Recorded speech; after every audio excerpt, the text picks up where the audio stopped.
ఓం నమో వెంకటేశాయ నమః. వెంకటాద్రి సంస్థానం బ్రహ్మాండే నాసికించిన వెంకటేశ సమోదేవో నభూతో న భవిష్యతి. ఈ క్రోధీనామ సంవత్సరంలో ఏ విధంగా ఉంటుంది, వారి యొక్క ఆదాయ వ్యయాలు ఏ విధంగా ఉంటాయి, రాజ్యపూజ్య అవమానాలు కూడా ఏ విధంగా ఉంటాయనే ఈ ద్వాదశ రాశుల గురించి తెలుసుకునే ప్రయత్నం చేద్దాము. ఇప్పుడు తులారాశి గురించి తెలుసుకునే ప్రయత్నం చేద్దాము. ఈ తులారాశి వారికి ఈ సంవత్సరం మొత్తం కూడా చాలా వరకు అనుకూలిస్తుంది. ఆదాయం 2, వ్యయం 8, రాజపూజ్యం 1, అవమానం 6.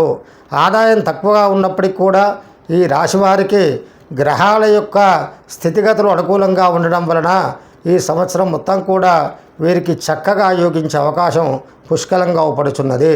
వృత్తి ఉద్యోగస్తులకు కానీ, నూతనంగా పెట్టుబడులు పెట్టేవారికి కానీ, లేదా విద్యార్థులకు కానీ చక్కగా ఈ సంవత్సరం మొత్తం కూడా యోగిస్తుంది. గత సంవత్సరం నుండి అనగా శోభకృతనామ సంవత్సరం నుండి వాయిదా పడుతూ వస్తున్న పనులన్నీ కూడా ఈ సంవత్సరం సకాలంలో పూర్తి చేస్తారు. ఈ రాశివారికి గురువు 8వ స్థానంలో, శని 5వ స్థానంలో, రాహుకేతులు 12వ స్థానంలో సంచారం చేయడం వలన చక్కటి శుభ ఫలితాలు పొందుతారు, చక్కటి విజయాన్ని సాధిస్తారు.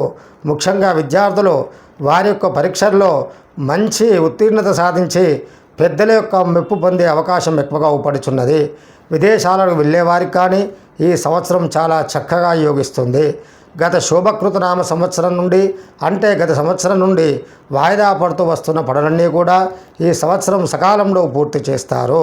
వివాహం కానివారు కానీ, లేదా ఉద్యోగం లేని వారికి కానీ ఈ సంవత్సరం చాలా చక్కటి శుభ ఫలితాలు పొందుతారు.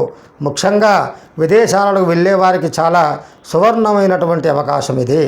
నూతనంగా పెట్టుబడులు పెట్టేవారు కానీ, లేదా నూతన వ్యాపారాలు ప్రారంభించేవారు కానీ ఈ సంవత్సరం మొత్తం కూడా చక్కగా యోగిస్తుంది.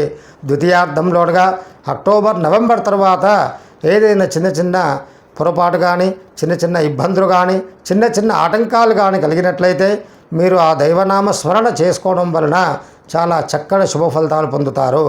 ఏవైనా చిన్న చిన్న ఇబ్బందులు కలిగినట్లయితే విష్ణు సహస్రనామ స్తోత్రం యొక్క పారాయణాన్ని కానీ, లేదా హనుమాన్ చాలీసా పారాయణాన్ని కానీ, ఆంజనేయ స్వామికి ప్రదక్షిణాలు చేసుకోవడం కానీ చేసినట్లయితే చాలా చక్కని విజయాన్ని పొంది ముందుకు వెళ్ళే అవకాశం కూడా ఎక్కువగా ఉపడుచున్నది.